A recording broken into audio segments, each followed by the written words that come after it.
Hello and welcome to the Northeast Research Podcast, A Blind Date with Knowledge.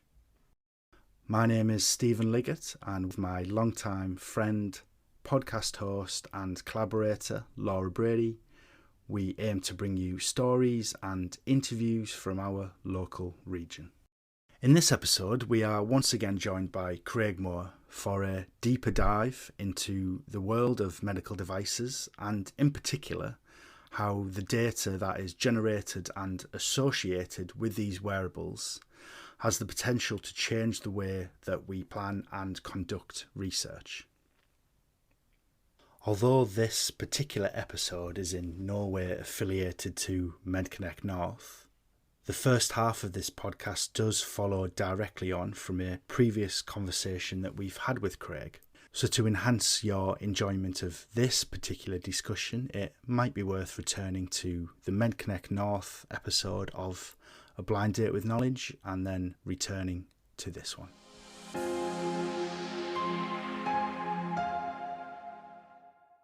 In the second half of the podcast, Laura, Craig and myself have a chat and discussion around a research area that we are finding really interesting at the moment. And that is the role of psychedelics, hallucinogenics and mushrooms. We discuss if the pandemic has opened up this world of research and the potential benefits from focusing on this really fascinating area. We hope that Craig will join us for some more episodes in Series 3 of A Blind Date with Knowledge. So if you have a subject that you would like covering, you have an idea for a guest, or you'd like to be interviewed or join us yourself, please do get in touch. We're really interested to keep expanding the subjects that we cover and the diversity of the people that we speak to. Once again, thank you very much for listening. We appreciate the support that we have been getting recently, and we really hope that this is another enjoyable episode.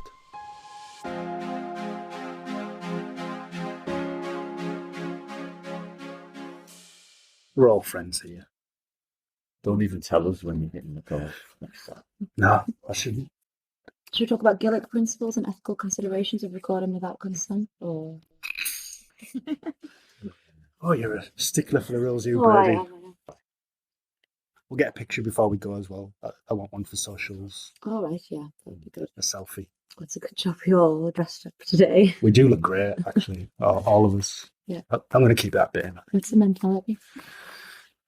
What's the mentality? Great.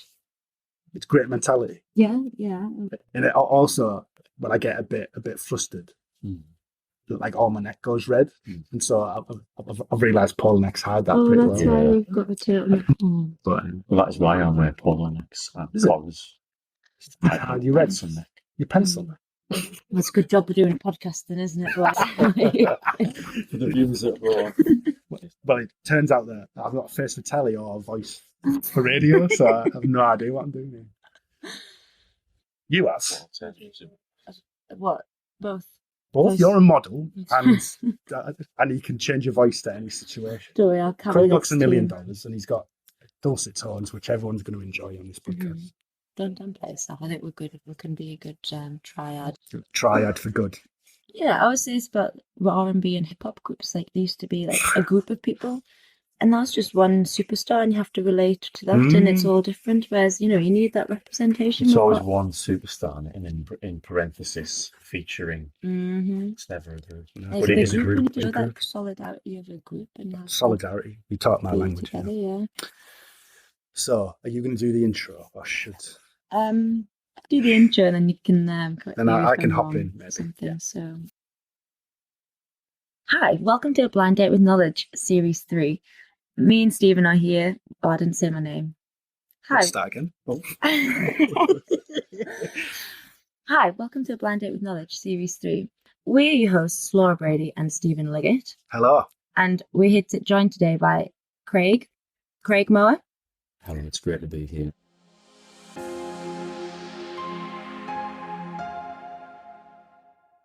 I was really keen to get Craig on is because I think devices they're really on the cusp of actually changing the way that we do research, I think. I suppose the question I have on that is that, do you see a time where devices can be used to kind of change the way that patients are recruited into trials, or like you use the data from devices to develop a trial and not the other way around? Definitely, and I think cloud-based data Yeah. is a big That's the thing. future. We haven't got anything open at the moment, but they're looming on the periphery. And I think probably it's a matter of time before we do a big clinical trial in the region of a data hub or a cloud-based. So you're talking sort of about devices to assist in the remote recruitment and data monitoring. Yeah, how you start to harness the data that is already being generated by devices to develop protocols, or you find ideas.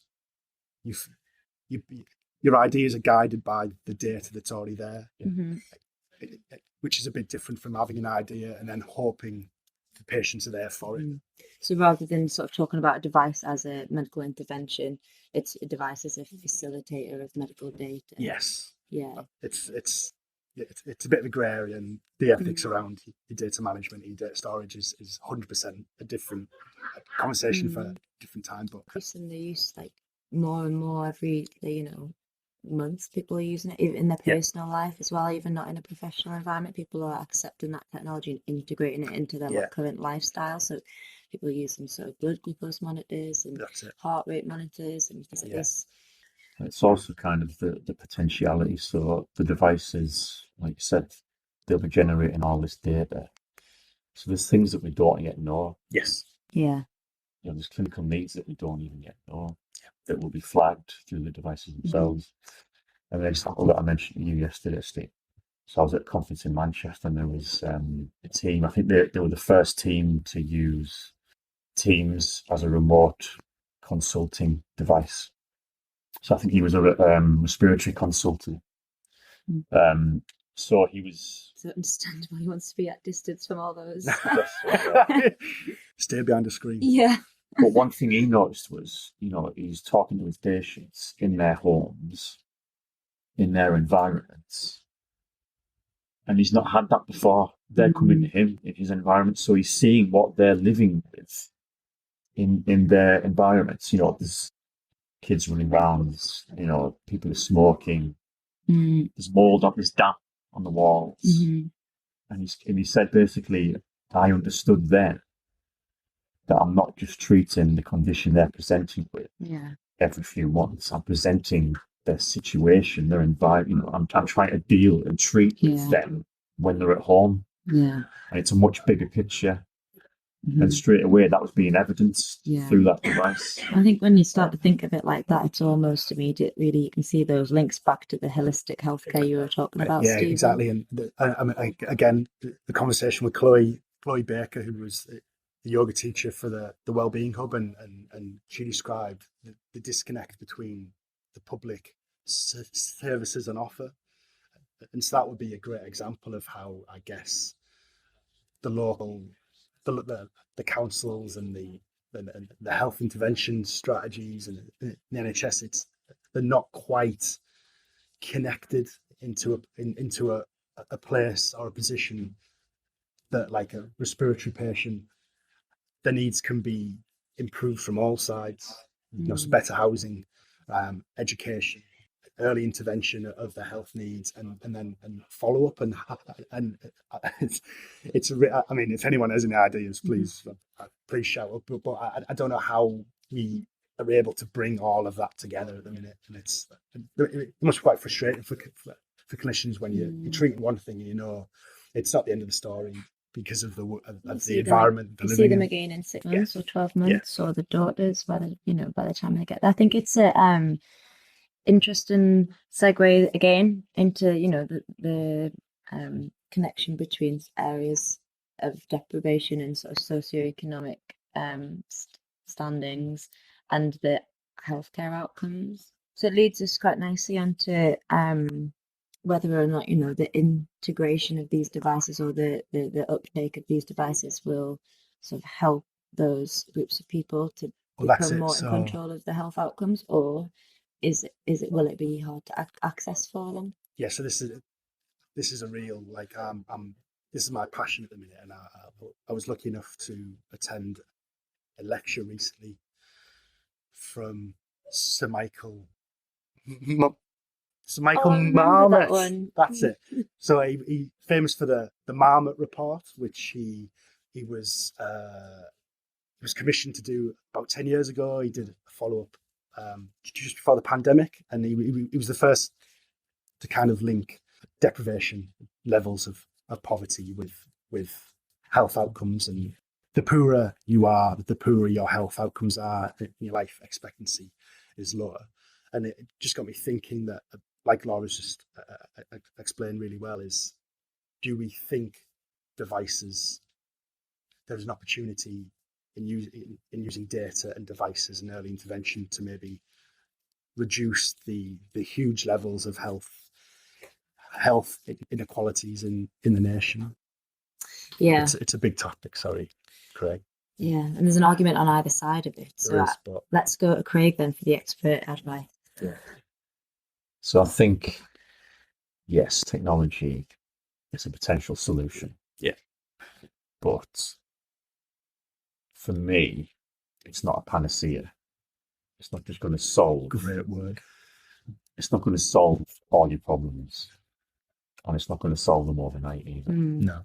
And what it we has need to is be used in conjunction with social funding, better social funding, better social housing, better education. You know, it's a political thing. Because if these sorts of technologies and devices are rolled out in the current system, then it will only increase the gap. Because what we need is equitable access to these technologies, and how can we provide that? And so the lecture that I went to, he was very adamant that it was like he is not political. He's not politically affiliated to any way of thinking. However, he was adamant that it is health inequalities is a result of terrible policies over the last 10 or 12 years. And it's how it's almost kind of, it's either they're either totally stupid, which he argued they're not. And so it's actively trying to make the poorer and their health outcomes worse. Like it's an active policy, and that is just it's really, really frustrating. But I think I would start to go towards that. I think devices actually could help the health inequalities to a certain point, because like we discussed before, you can use the data, and then it goes back to it's not equality, it's equity. So you can start to target the worst off. But Craig's absolutely right. You do needs to be more joined up, and the political will, I think, to do that is probably not quite there at the minute. So you're talking about using the data to then inform the design of future trials and future inform the design, and but it's really difficult when we live in an era where politicians have openly said that they've had enough of experts. Yeah, you don't trust. And they've had enough of evidence, and so I don't. So in theory, the more data, the better, if it's going to be used in the right way. Yeah. Because although I know we talk about not everyone has access to a smartphone and not everyone has access to the internet, there's probably a large swathe of the population that would have access to a smartphone and that perhaps do have a health app on there. So it's how we start to harness the data that is already out there. I think is what I'm trying to get at, and devices are going to play a huge part of that. If people want it to be accessed, like the opt-in data. Absolutely, sharing, but people. And I do it myself. I use certain apps, and the screen comes up. Do you consent? You just click yes. Yeah. I guess it would be having the education that if you put like an NHS app on there, or it's badged in a way, I think there is still enough trust, hopefully, out there in the population where they would consent to. I guess if they're all providing that data willingly and freely, is there an argument that we could access that? I think there's an argument there. There's personal data is mined for malicious purposes. So Yeah. imagine like So be we would be the mining it Robin for Hood good. of the Robin Hood of data mining, Yeah. Oh my word. giving back and creating some positive changes. I think there's always, you've got to remember as well, always data can be manipulated as scientists. Like we know, fortunately, something you observe with big companies, big trials, they don't really release all of the data that's related to certain things. But did you see the new legislation that's just come in? So anyone that runs a trial or sponsors a trial has to produce a summary of the results within 12 months of the trial finishing. Yeah. And it's all going to go, I think, on like the World Health mandated. Organization registry. Mm-hmm. I think I was talking to you about it, Craig, and it is already mandated, but you're right, it gets kind of hidden, Mm-hmm. and it's willful. I can't think of the word. It's they're just not very transparent. It's deception. It's deception. It's willful deception. That's what. They're trying on purpose. And it's something I've come across Yeah. in our world. Got to spill the beans, Craig. To mention it. No, you can. I'm joking. Mm-hmm. Well, things like not including patients that have been lost to follow-up. Mm-hmm. Yeah. Mm-hmm. Like for me, that has to be included as part That's of the of real course. world analysis. That is that, and that is almost. That's just routine. But I've had companies saying, can we not include Yeah. those patients? Yeah, We'll yeah. just extend the recruitment period Mm. to fill that gap. Yeah. And You've got to look at why they're being lost to Exactly. follow, and that's that holistic view, no? Yeah. but then I've sort of mentioned that to Mm-hmm. the statistician, and he said, well, no, because in my power calculations, I've factored in those patients already. Mm-hmm. So if you're then not including it, we're It's including skewing the it's results. kind of, you're going to get false Yeah, power calculations, Exactly. essentially, false results. exactly. Some people it's a call big them problem. scum. That could just be naivety on the part of that particular Do you individual. think, but you're skewing the data. We might be opening up another conversation here, and I don't want to keep too much of your time, but is that the data that you're collating is only people that are willing to stay into a trial, and they're usually the same type of individuals. And so I say we as like research community, I guess we don't actively try and keep in like difficult patients, or you've got to fit a certain stereotype of research participants. Mm-hmm. That's the data that we should be gathering. Yeah. Exactly. The reasons why. Exactly. On a positive note, there is big You like efforts in Sandra? this. There Well, is. there are big efforts in that vein. I know, There's the but Quintet recruitment interventions. Quintet, I know, the company doing good work. You're totally right, and we'll finish on a positive. I promise you that. But I just think of all of the drugs that are in circulation now, or devices that are in circulation now, that we don't know actively work on huge areas of the population. I've seen drug companies will run a trial. They've already manufactured the drug, doesn't show efficacy in a certain condition. So 5 years down the line, they've just repurposed it for another condition. You know, now we've got really good design of sort of basket trials, innovative trial design that, you know, does factor those things in when you're looking at multiple conditions. But when you look back at these trials, probably in the last like 40 years, there's a lot that evidence, no result.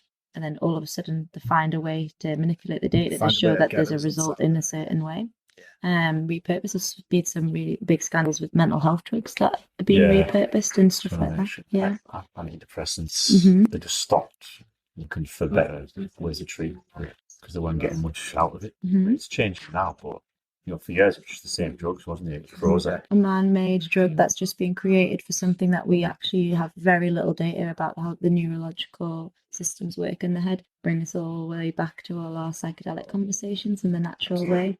Absolutely. Like Laura said, we are starting to gather that data. Yeah, we So are. I've got a new trial coming in where we're looking at both the responders and the users of an app, and the non-responders and the patients that stopped using the app.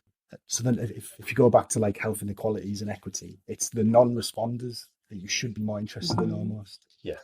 Getting the data from that will have a greater impact than the people that will use the app continuously. Yeah. Like it's because you start, like you say, you're starting to find out a bit more information that will have an impact. Yeah. And it's not just about proven efficacy or stratifying the way that these devices will be applied in healthcare, but it's about looking at how we can make those devices integratable to people's lifestyles and make sure that it is user friendly and accessible. Yeah, exactly. That you're providing a technology or a device or a service in a way that the majority of the people are able to digest it and access it and use it. Yeah. Exciting. It seems like a lot of great things on the horizon.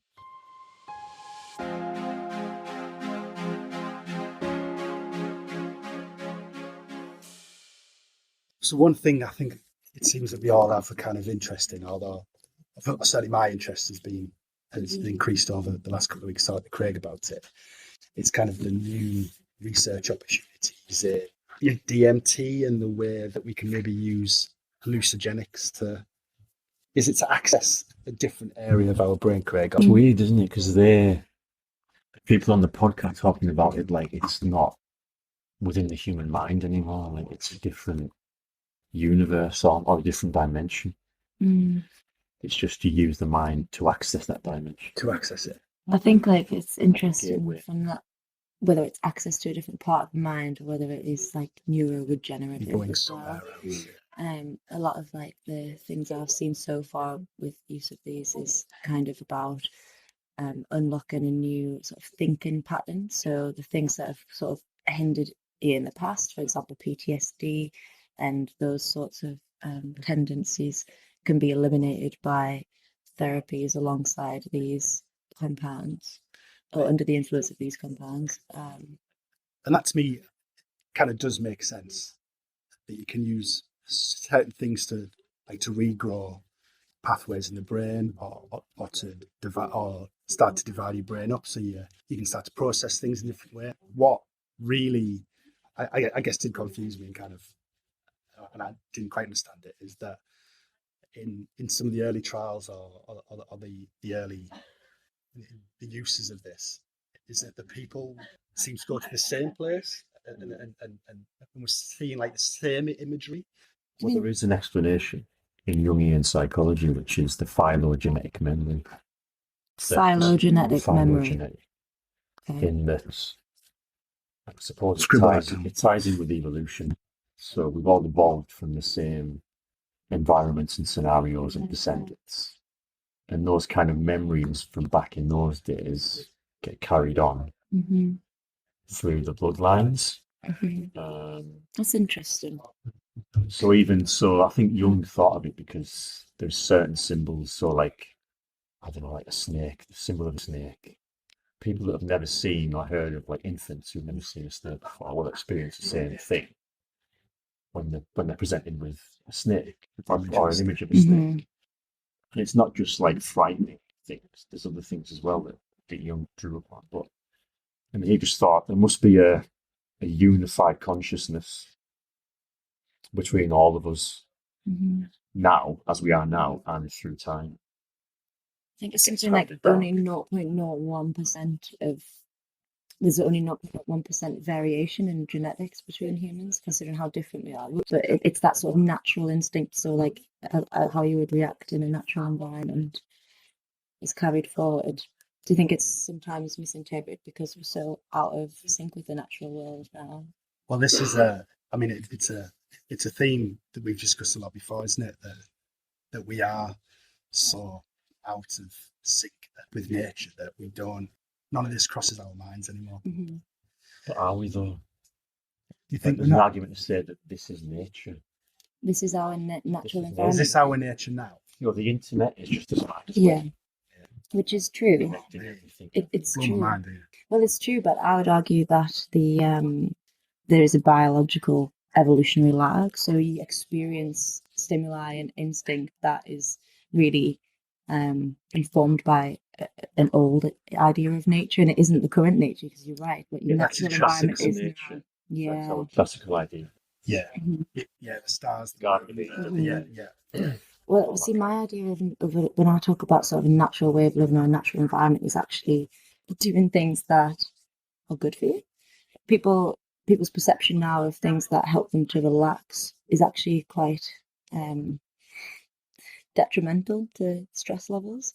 So like if you're going to relax, you're going to scroll through large data sets on let's go on Instagram Twitter. and see hundreds of things that in like the space of half an hour, or watch a film with loads of gun violence, or those that's what I think is the incongruence between like what your body's programmed to observe as stress, like your fight or flight response, and then what we actually then do in our so-called like modern world to eliminate that. Often it isn't. Like drinking alcohol causes more stress.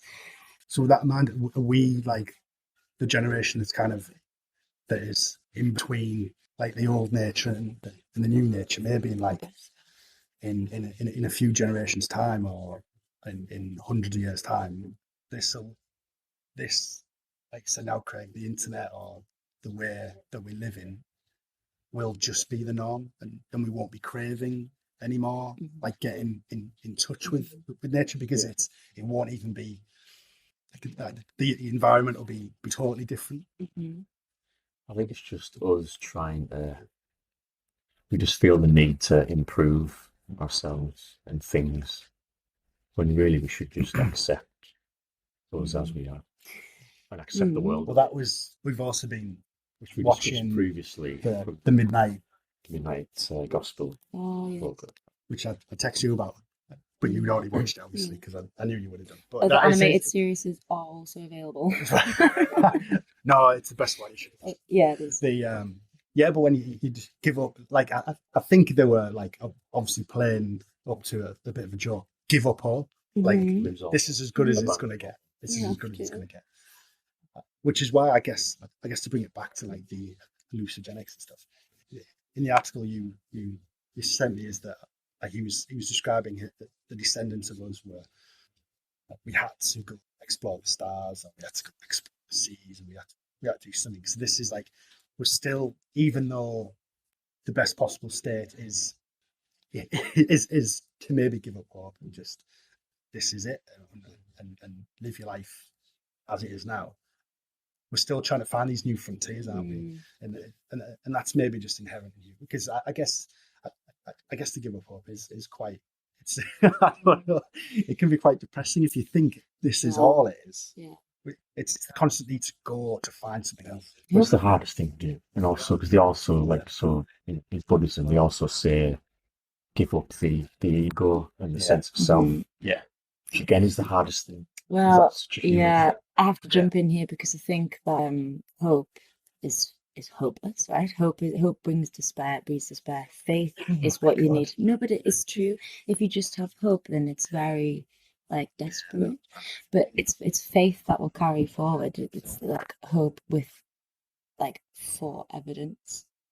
Yeah, I don't know if does that make sense. So then you can't just have hope, because it will slowly kill you. You have to have the faith as well. You can have hope if you've got faith. You can't have one. You can't have just a hope, because it needs the intentful action. But it's all the belief in the future. It's all future. It's all now is bad. Yeah. In some time. You can have faith in the present. You have faith in yourself. You have faith in the the understanding. Faith in the reflections of the past. Faith can be like in any way. I think we just automatically think like, well, it's either to do with religion, which is totally not. It's a spiritual thing that can be totally independent of anything. But then also when you're saying about this idea of the ego, you need your ego as well. You need it, but you don't need it to be imbalanced or like in another way. Like the ego protects you from believing things that are not beliefs. Your ego protects you from detrimental beliefs as long as it's balanced, healthy. Otherwise, it encourages unhealthy beliefs. Like if it's like expanded in a negative way. But so tell us a bit about the lectures that you've found. The seed talks happening all through April in various cities around the UK. So the plan is for us, I think 3 to go at least one, hopefully a couple, and kind of expand on this, on the ideas that we've very briefly touched on there. But I think we're getting to a point now. If you're thinking of taking it back to the research environment, there's a lot of there's a spotlight on integrating social and psycho care with like physical health care. So that a lot of the these talks do reflect that. So it's things like neurodiversity, ADHD, different representations of that, using psychedelics to sort of treat trauma disorders, or a lot of psychoanalysis, and kind of integrating that with health outcomes. You know, a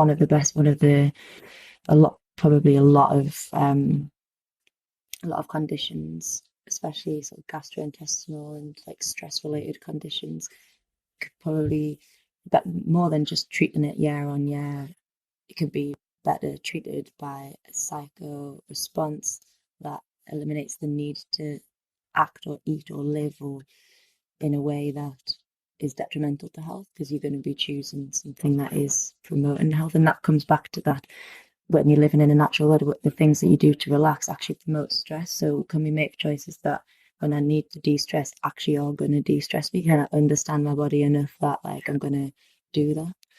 So maybe, not that the new series needs a theme, but it would seem to be like holistic health and research to me, like how you start to bring a lot of strands and threads together. I guess to have the most impact and the benefit of it, and now we actually, I guess, about changing people's like perceptions, the culture, and I mean, the first episode of the series was obviously yoga, so something that you do physically to then get into a different headspace or different state of mind. But then I guess future episodes will potentially be touching on different drugs that can do that, and how you stimulate a different way of thinking through regulated trials drugs. And I think there's a huge landscape of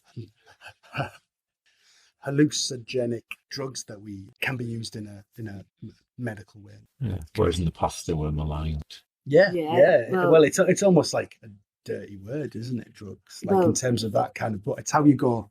We've discussed this before, but a lot of the compounds have been known for like thousands and thousands and thousands of years, and we're only just starting to think how we actually start to harness that. I think there's, talking about the modern world, it's given us the access for the average person to kind of look at that, because it has been like systematically hidden. I don't want to get too into it, but slandered the reputation of mushrooms. Completely. And people don't trust them. Never mind just eating them, the normal sort of mushrooms, even psychedelic mushrooms. It's really it's difficult to argue that case, or to have a discussion with anybody about that without it being impacted by a negative sort of view. Well, the book you gave me, who wrote that? Merlin Sheldrake, yeah. Why do I know that? Because he's the leading expert on mushrooms and use. The World Wide Web. This is PPI all over me.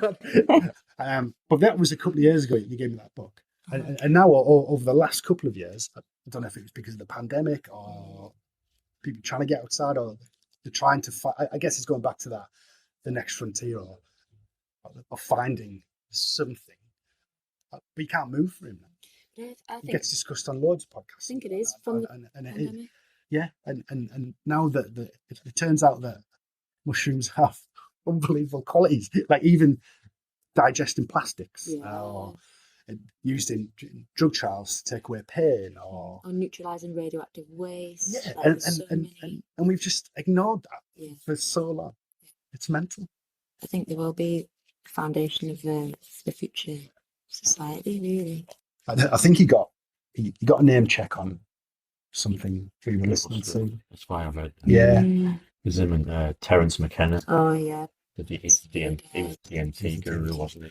Terence McKenna, yeah, I've read some. And there was another guy that you told me about mushrooms. He's the amateur mycologist. Like he's the one who wrote the guides for like sort of amateur. Well, he calls his army of amateur mycologists because it's not accessible. You can't really go anywhere and learn it because of reasons we've like kind of discussed. So Like, Well, we'll do a you kind of made it podcast. accessible.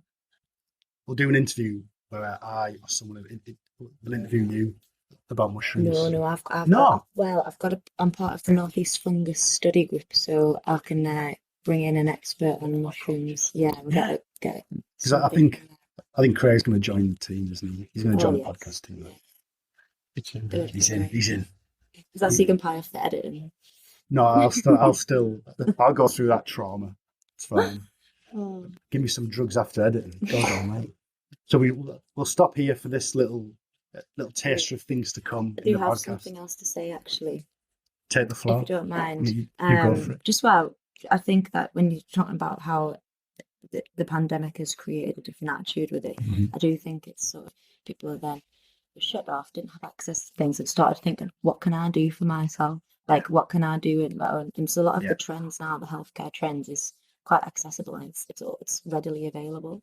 If like you knew all of the different medicines you could have in your cups of tea or in your diet, then like you wouldn't need half as many of the pharmaceutical like pushed drugs to be able to do that. And I think it is naturally aligned with what you said before, like where the in between sort of generation of people 50 years ago didn't have the emotional intelligence we have now. So now you can now detect these things. And Daniel Goldman and another guy that I'd love to talk about, but we're not going to do that. So I think that emotional intelligence promotes the increasing emotional intelligence promotes that holistic view of health, and especially what you're saying about kids growing up now will not know any different. The internet will be normal for them and all these things. So will emotional intelligence be normal for them as well? So it will just be a normal part of it, and that's the thing. Millennials or snowflakes, or they can't deal with the stresses of a work environment. No, because we don't accept that I will just have to knuckle down and give years of my life to do this, because exactly. So it's all that cycle is coming. Maybe there is hope after all. Then at least we'll always at least cling on to have hope. faith. Yeah. Right. Even if it's blind. Well, a blind date with knowledge. Blind faith, yeah. Blind faith on a blind date with knowledge. That's the theme of this series. We'll go with that one. Excellent. Well, thank you very much, guys, and there'll be more from Laura and from Craig, hopefully, in the next episodes. Thanks for working on our sponsors. We don't have one yet. We should get one. Get the Mushroom Society. Yeah. I don't think they sponsor us. And stuff. Thank you very much.